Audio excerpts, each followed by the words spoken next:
வணக்கம் நேயர்களே, நான் உங்கள் ஆஸ்ட்ரோபூர்ணா எண்கணித ஜோதிடம் மற்றும் ஆன்மீக பரிகார ஆராய்ச்சியாளர்.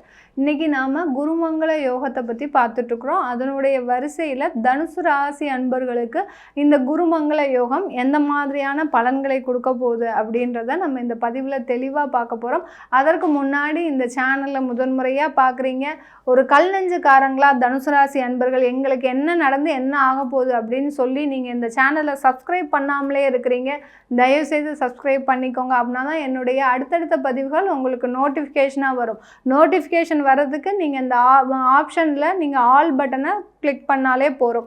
இந்த பண்ணிட்டீங்கன்னா உங்களுக்கு என்னுடைய அடுத்தடுத்த பதிவுகள் நோட்டிஃபிகேஷனாக வந்துட்டுருக்கும். ஒவ்வொரு பதிவுலையும் பார்த்தீங்கன்னா நீங்கள் உங்களுடைய தெய்வ வழிபாடு, உங்களுடைய கோச்சார நிலவரப்படி உங்கள் ராசிக்கு என்ன பரிகாரம் பண்ணணும், எந்த மாதிரியான நீங்கள் வாழ்க்கை சூழலை மாற்றிக்கணும் அப்படின்றத நம்ம ஒவ்வொரு பதிவுலையும் சொல்லியிருப்போம். அதனால் சப்ஸ்கிரைப் பண்ணாதவங்க தயவுசெய்து சப்ஸ்கிரைப் பண்ணிக்கோங்க. கடைசி வரைக்கும் ஸ்கிப் பண்ணாமல் பாருங்கள். தனுசு ராசி அன்பர்கள் நிறைய ஒரு போராட்டம் நிறைந்த ஒரு வாழ்க்கை. அது சொல்லவே வேண்டாம். நீ தனுசு ராசியா அப்படின்னு கேட்டாங்கனாலே எல்லாருமே தெரிஞ்சுப்பாங்க, ஓ இவன் நிறைய ஒரு போராட்டத்தோடு தான் இருக்கிறான் வாழ்க்கையில். அதனால் ரொம்ப சந்தோஷமாக போயிடுவாங்க. உங்களுடைய நண்பர்கள் எல்லாருமே ரொம்ப அமைதியாக ஒரு சந்தோஷமான ஒரு சூழ்நிலையில் இருக்காங்கன்னு தான் சொல்லணும். ஏன்னா உங்களுடைய வாழ்க்கையில் எப்போதுமே ஒரு போராட்டம் இருக்கிறதுனால உங்களை சுற்றி இருக்கிறவர்களுக்கு ஒரு மகிழ்ச்சியான தருணமாக இருக்கும். அவர்கள் எந்த ராசியாக இருந்தால் நீங்கள் தனுசு ராசியாக இருக்கணும் அவர்களுக்கு.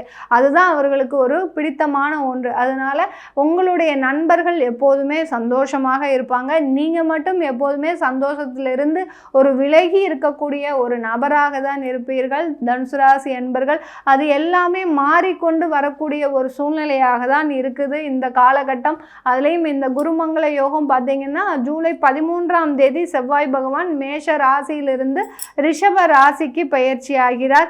அந்த ரிஷப ராசியில் மே மாதமே குரு பகவான் அங்கே பயிற்சியாகி வந்தாச்சு. இந்த குரு பகவானும் செவ்வாயும் சேர்ந்து சேர்க்கை பெறும்போது தான் இந்த குருமங்கள யோகம் ஏற்படுது.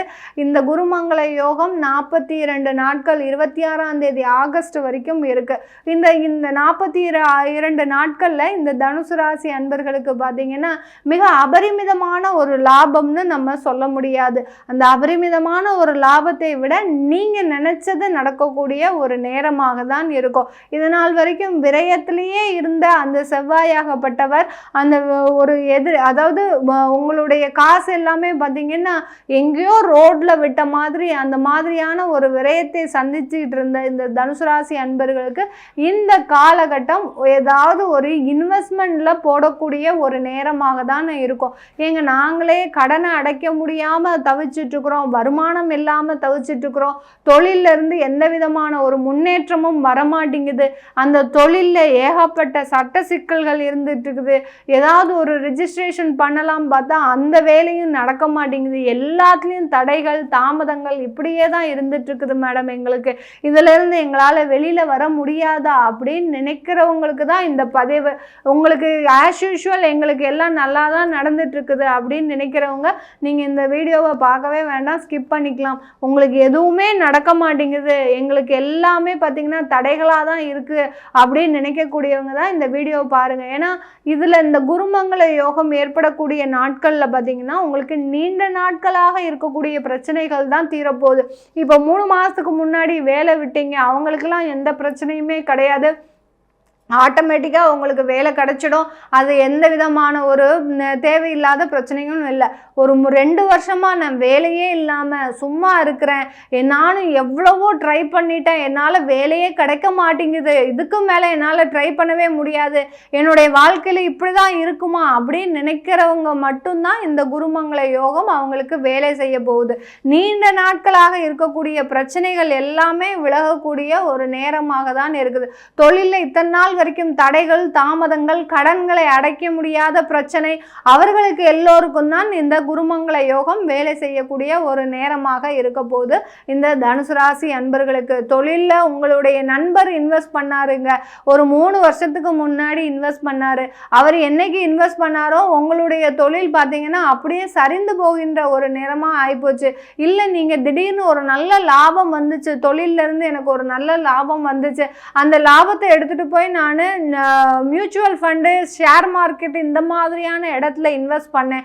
அது என்னைக்கு இன்வெஸ்ட் பண்ணணும்னோ அன்னையிலேருந்து என்னுடைய பங்குகள் எல்லாமே சரிந்து கொண்டே இருக்கின்ற நேரமாக தான் இருக்குது. இதுக்கு எல்லாத்துக்கும் எனக்கு விடிவு காலம் வராதா அப்படின்னு கேட்டிங்கன்னா, அந்த ஷேர் மார்க்கெட்லேயோ மியூச்சுவல் ஃபண்ட்லேயோ இந்த மாதிரியான இடத்துல இன்வெஸ்ட் பண்ணவங்க எல்லா தனுசு ராசி அன்பர்களுக்கும் இந்த 42 நாட்கள் ஒரு சாதகமான ஒரு நாட்களாக இருக்க போகுது.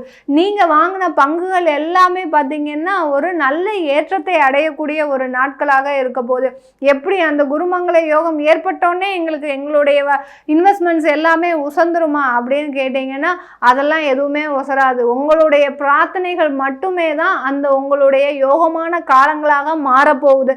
அந்த உங்களுடைய இடைவிடாத பிரார்த்தனை இத்தனை நாள் வரைக்கும் தனுசு ராசி அன்பர்கள் அந்த தெய்வத்துக்கிட்ட உட்காந்து போராடுனீங்க, உங்களுக்கு எல்லாமே கிடைச்சது. இப்போ ஒரு 6 மாத காலமாக, 1 வருட காலமாக அந்த தெய்வம் இருப்பதையே நீங்க மறந்துட்டீங்க. எந்த விதமான பிரார்த்தனைகளும் வைக்கிறதில்ல. ஏன்னா கேட்டா சொல்லுவீங்க, அவருக்கு தெரியாதா, தெய்வத்துக்கு தெரியாதா நான் என்ன கஷ்டப்படுறேன்னு, பெத்த அம்மா அப்பாவுக்கு தெரியாதா நான் என்ன கஷ்டப்படுறேன்னு, அந்த மாதிரியான ஒரு பேச்சுக்களை நீங்க விட்டுட்டு இருக்கிறீங்க. உங்களுடைய பிரார்த்தனைகள் முழுவதுமாக பிரார்த்தனையாக இல்லை. அதனால நீங்க உட்கார்ந்து எப்போதும் போல எப்படி பிரார்த்தனை பண்ணிட்டு இருந்தீங்களோ அதே மாதிரியான பிரார்த்தனைகளை இந்த 42 நாட்கள் பண்ணுங்க.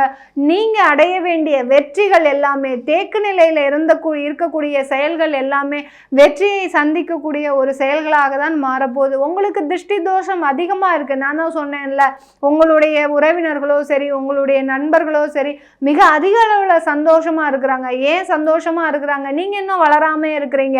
உங்களுக்கு பிரச்சனைகள் அதிகமாக இருந்துட்டு நீங்க இப்போ ஒரு 3 மாசமா நல்லா வளர்ச்சி அடைஞ்சிட்டீங்கன்னா போறோம், உங்களுடைய உறவினர்கள் ஒரு சோகமான சூழ்நிலைக்கு போகக்கூடிய ஒரு நேரமாக தான் இருக்கும். ஏன்னா அவங்க உடனே உங்களை பார்த்து ஒரு திருஷ்டி வச்சிருவாங்க. ஐயோ இவன் என்ன வளர்ந்துட்டானே, இப்படி ஒவ்வொரு காலகட்டத்தையும் நீங்க தாண்டி வந்துட்டு இருக்கிறீங்க. இந்த தனுசு ராசி அன்பர்களுக்கு அந்த திருஷ்டி தோஷமாகப்பட்டது உங்களை வளர விடாமல், எந்த ஒரு உயர்ந்த நிலைக்கும் செல்ல விடாமல் தடுத்து கொண்டே இருக்கிறது. அந்த திருஷ்டி தோஷத்துக்கு நிவர்த்தியாக தான் இந்த குருமங்கள யோகம் ஏற்படக்கூடிய இந்த 42 நாட்கள். இந்த திருஷ்டி தோஷத்தை அழிப்பதற்கு முக்கியமான நாட்கள்னாலே இந்த 42 நாட்கள் தான் இந்த தனுசு ராசி அன்பர்களுக்கு. இந்த காலகட்டத்தில் நீங்க அந்த திருஷ்டி தோஷ நிவர்த்திக்கு என்ன ஒரு பரிகாரங்களோ இல்லை எந்த ஒரு பிரார்த்தனைகளோ வச்சாலும் சரி, கண்டிப்பா அது செயல்படக்கூடிய ஒரு நேரமாக தான் இருக்குது. ஏன்னா 6ஆம் இடத்துல அந்த குருவும் செவ்வாயும் இருக்கிறதுனால, செவ்வாய் ஒரு பாவ கிரகம், குருன்றது ஒரு சுப கிரகம். இந்த பாவ சுப கிரகங்கள் இரண்டுமே ஒரு மறைவு ஸ்தானத்துல இருக்கும்போது திருஷ்டி தோஷத்தை முழுவதுமாக நிவர்த்தி செய்யக்கூடிய ஒரு நேரமாக தான் இருக்க போது இந்த தனுசு ராசி அன்பர்களுக்கு.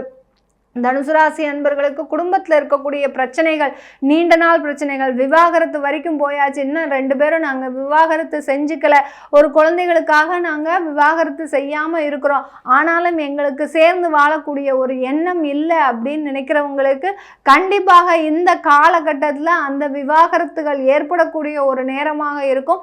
ஆனாலும் ஒரு மறுமணம், நல்ல ஒரு மறுமணம் ஏற்படுவதற்கு ஒரு சாதகமான ஒரு காலகட்டமாக இருக்க போது இந்த தனுசு ராசி என்பர்களுக்கு. ஏன்னா உங்களுடைய ராசி அதிபதி அங்க குரு பகவான் 6ஆம் இடத்துல இருக்கிறதுனால கண்டிப்பா ஒரு பிரிவினைன்றது கண்டிப்பா இருக்கு, உங்களுடைய ஜாதக ரீதியாகவும் இருக்கு. அதை நீங்க பார்த்துக்கணும். முதல்ல பிரியலாமா இல்லை வேண்டாமா அப்படின்றத நீங்க ஜாதக ரீதியாக பார்த்துக்கணும். ஆனால் கோச்சார ரீதியாக உங்களுக்கு பிரிவினைன்றது ஒரு முழுவதுமாக இருக்கிறதுனால அந்த டைவர்ஸ் அப்ளை பண்ணியிருக்கிறவங்களுக்குலாம் கண்டிப்பா டைவர்ஸ் கிடைச்சிடும். இந்த காலகட்டத்தில் திருமணம் வந்து பார்த்தீங்கன்னா மறுமணம் ஏற்படுவதற்கு உண்டான ஒரு சாதகமான ஒரு காலகட்டமாக இருக்க போகுது. காதல் திருமணம் செய்யக்கூடியவர்கள், ரொம்ப நாளாக வெயிட் பண்ணிட்டு இருக்கிறேன், 6 வருஷமா வெயிட் பண்ணிட்டு இருக்கிறேன், அவங்க வீட்லேயும் சம்மதிக்கல, எங்கள் வீட்லேயும் சம்மதிக்கல, இது எந்த 2 பேர் வீட்லேயும் சம்மதித்து நாங்கள் திருமணம் செஞ்சுப்போமா அப்படின்னு கேட்கக்கூடியவர்களுக்கு இந்த 42 நாட்களில் அது எதுவுமே நடக்காது. அது தேவையில்லாத ஒரு முயற்சிகள் செய்யாதீங்க. நாங்கள் 2 பேர் வீட்டையும் நாங்கள் சமாதானம் பண்ணி எப்படியாவது மேரேஜ் பண்ணிக்கணும்னு நினைக்கிறோம் அப்படின்ற ஒரு முயற்சி முயற்சியில் நீங்கள் ஈடுபட்டீங்கன்னா அது தேவையில்லாத வேறு பிரச்சனைகளை தரக்கூடிய ஒரு நேரமாக இருக்கும். இந்த 40 நாள் கழித்து நீங்கள் அதற்குண்டான முயற்சிகள்லாம் எடுத்தீங்கன்னா, ஏன்னா உங்களுடைய அந்த 6ஆம் இடத்துல இருக்கக்கூடிய அந்த செவ்வாயாகப்பட்டவர் 7ஆம் இடத்திற்கு செல்லும் போது அந்த 42 நாட்கள் கழித்து உங்களுக்கு திருமண ஏற்பாடுகள் செய்வதற்கு உண்டான ஒரு சிறந்த நேரமாக இருக்க போது இந்த தனுசு ராசி அன்பர்களுக்கு வெளிநாட்டுக்கு போகணும்னு நினைக்கிறவங்க, நீண்ட நாட்களாக 1.5 வருடமாக நான் விசாவுக்கு அப்ளை பண்ணியிருக்கிறேன், COS எனக்கு இன்னும் வராமல் இருக்குது, நிறைய ஒரு வேலைக்காக அப்ளை பண்ணியிருக்கிறேன், எதுவுமே வரல, எல்லாமே ரிஜெக்ட் ஆகுது அப்படின்னு நினைக்கிறவர்களுக்கு இந்த காலகட்டம் உங்களுக்கு வெளிநாடு சம்பந்தமான வாய்ப்புகள் கிடைப்பதற்கும், வெளிநாட்டில் ஸ்டூடெண்டாக இருந்து வேலை பார்த்துட்டு இருக்கிறவங்க அங்கே பெர்மனண்ட் ஆகிறதுக்கு உண்டான வாய்ப்புகளும், தொழில் செஞ்சிட்டு இருக்கிறவங்களுக்கு இந்த காலகட்டத்தில் வாடிக்கையாளர்களின் எண்ணிக்கை குறைந்து உங்களுடைய ப்ராடக்டோட ரீச் பார்த்திங்கன்னா ஆன்லைன் மூலமாக நிறைய ஒரு சப்ஸ்கிரைப் ஆகுவதற்கும் ஒரு சாதகமான ஒரு காலகட்டமாக தான் இருக்க போகுது இந்த தனுசு ராசி அன்பர்களுக்கு. நீங்கள் தனுசு ராசி அன்பர்கள் இந்த காலகட்டத்தில் செய்ய வேண்டிய தெய்வ வழிபாடு அப்படின்னு பார்த்தோன்னா, நீங்கள் இந்த சரபேஸ்வரர் வழிபாடு, ஏன்னா 6ஆம் இடத்துல அந்த பாவ சுபக்கிரகங்கள் இருக்கிறதுனால ஞாயிற்றுக்கிழமை சரபேஸ்வரர் வழிபாடு, அதாவது எந்த அளவுக்கு அந்த சரபேஸ்வரர் வழிபாடு பண்ணுறீங்களோ அந்த அளவுக்கு உங்களுடைய போன ஜென்ம கர்மாக்கள், திருஷ்டி தோஷங்கள், அடுத்து நீண்ட நாள் தடைகள், இது எல்லாமே விலகக்கூடிய ஒரு நேரமாக தான் இருக்கும். ஒவ்வொரு ஞாயிற்றுக்கிழமையும் இந்த 42 நாட்களில் ஒவ்வொரு ஞாயிற்றுக்கிழமையும் சரபேஸ்வரர் வழிபாடு பண்ணுங்க. சரபேஸ்வரர் இல்லாத கோயில்கள் இருக்கும், அந்த கோயில்களில் போய் காலபைரவரை வழிபாடு பண்ணுங்க.